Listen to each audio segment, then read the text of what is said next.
नाम है शिरीन और स्वागत करती हूँ आपका इस वीडियो लेक्चर सीरीज़ में, जहाँ हम डिस्कशन कर रहे हैं प्रीवियस ईयर गेट क्वेश्चंस के ऊपर।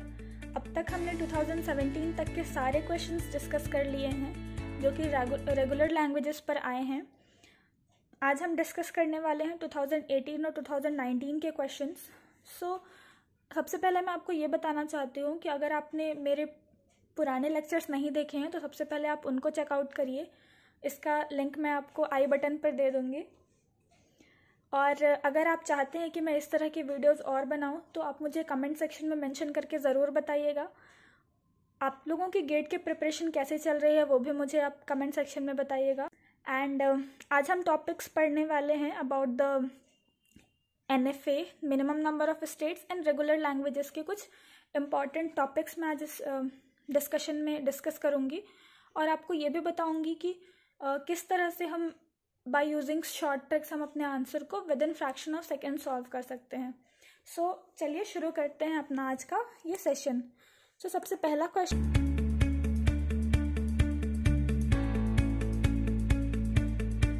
है, let n be the NFA with n states, let k be the number of states of minimal DFA which is equivalent to n. Which of the following is necessarily true? सबसे पहले हम note करते हैं कि क्या क्या दिया हुआ है। एक NFA दिया हुआ है जिसके n स्टेट्स हैं। पहले हम ये नोट कर लेते हैं। NFA is having n states and जो DFA है उसके पास minimum number of states k हैं। k be the number of states of minimum DFA। Okay, ये दोनों चीज़ें हमको दिया हुआ है। अब हमको ये बताना है कि जो गिवन ऑप्शंस हैं उसमें से कौन सा जो इक्वेशन है वो जस्टिफाई हो रहा है। तो आपको मैंने पहले भी बताया था कि इस तरह के क्वेश्चन को सॉल्व करने की सबसे इम्पॉर्टेंट पॉइंट ये होता है, मोस्ट इम्पॉर्टेंट पॉइंट इज कि अगर n स्टेट्स हैं आपके NFA में, देन आपके मिनिमम DFA में जो नंबर ऑफ स्टेट्स होंगे वो कितने होंगे, 2 to the power n states. This will be the maximum number of states. Okay, आपके मिनिमम DFA में जो मैक्सिमम नंबर ऑफ स्टेट्स होंगे वो 2 to the power n होंगे।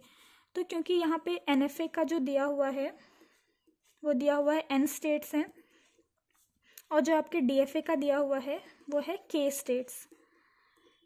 तो इस इक्वेशन से आप डिराइव कर सकते हैं k स्टेट्स मतलब क्या हुआ, अगर आपके NFA के पास n स्टेट्स हैं तो मिनिमम DFA में कितने नंबर ऑफ स्टेट्स होंगे जो कि मैक्सिमम पॉसिबिलिटी है, it will B 2 to the power n। Okay, क्योंकि ये जो 2 to the power n है वो मैक्सिमम पॉसिबिलिटी है कि इससे ज़्यादा स्टेट्स कभी नहीं होंगे आपके पास। ओके, हम ये बोल सकते हैं कि k must be either less than और equals to 2 to the power n, क्योंकि ये मैक्सिमम पॉसिबिलिटी की बात कर रहा है, बट इससे कम भी वैल्यूज हो सकते हैं, इसलिए it will be k less than equals to 2 to the power n। हमारा राइट आंसर क्या होगा, option D will be the correct answer. Similarly second question हम देखते हैं, if L is a regular language over sigma equals to a, b, which of the following language is not regular. तो इस question के लिए भी सबसे पहले मैं आपको एक मोस्ट इम्पॉर्टेंट पॉइंट डिस्कस करना चाहती हूँ। Most important point about the regular language. आप ये नोट करके रख लीजिएगा कहीं पर, क्योंकि ये बहुत ज़्यादा इम्पॉर्टेंट पॉइंट है। कि first point, if L is regular, क्योंकि यहाँ पे L एक रेगुलर लैंग्वेज के बारे में बताया हुआ है। तो अगर कोई L लैंग्वेज गिवन है, अगर वो रेगुलर है, then first point L to the power R, इसका मतलब होता है रिवर्सल ऑफ द लैंग्वेज। अगर कोई लैंग्वेज L रेगुलर है, then L to the power R means reversal of that language is also regular. Second point, prefix of that language is also regular. And third point is suffix of L is also regular. तो अब आप देख सकते हैं कि ये जो इतना बड़ा सा क्वेश्चन है, जो इतना कॉम्प्लेक्स सा लग रहा है, वो अब कितना सिंप्लीफाई हो चुका है अगर आपको ये 3 पॉइंट्स पता हैं तो। आप डायरेक्टली मार्क कर सकते हैं क्वेश्चन पे, या आपको पूछ रहा है कि कौन सा रेगुलर नहीं होगा। तो अगर आपका लैंग्वेज एल रेगुलर है और रिवर्सल ऑफ दैट लैंग्वेज भी रेगुलर है, तो दोनों का कंकैटिनेशन भी रेगुलर होगा। It is true. Prefix of that language L is also regular, ये भी रेगुलर है। Suffix of L is also regular. तो सिर्फ ये ऑप्शन हमारा सी बचता है जो कि नॉट रेगुलर होगा। इसको हम सॉल्व करके भी देख सकते हैं। Here W to the power R is reversal of the word not the language, क्योंकि यहाँ पे वर्ड की बात कर रहे हैं ना कि लैंग्वेज की। तो हमको यहाँ पे केयरफुली देखना है कि W अगर हम लेते हैं AB, it means W to the power will be BA, उसको रिवर्स कर रहे हैं हम। सो अगेन यहाँ पर एक तरह से हम कह सकते हैं कि डिपेंडेंसी है, और डिपेंडेंसी कभी भी रेगुलर नहीं होता है। So it is not a regular language.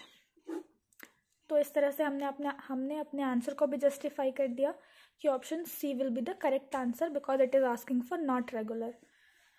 I hope आपको ये दोनों क्वेश्चन समझ में आया होगा। हम अपने आगे आने वाले सीरीज़ में 19 एंड 2020 के भी क्वेश्चन सॉल्व करेंगे। और बस हमने अभी रेगुलर लैंग्वेज के पोर्शन को कवर किया है। अभी हमको बहुत सारे टॉपिक्स कवर करने हैं, जैसे कि CFL।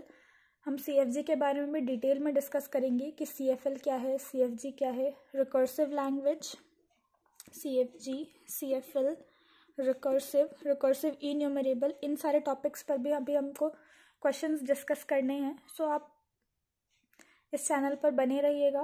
और अगर आप चाहते हैं कि आपको जब भी मैं वीडियो पोस्ट करूं उसकी तुरंत नोटिफिकेशन आपको मिल जाए, then please do subscribe to my channel. या stay safe and keep learning, and all the best for your exams. Thank you.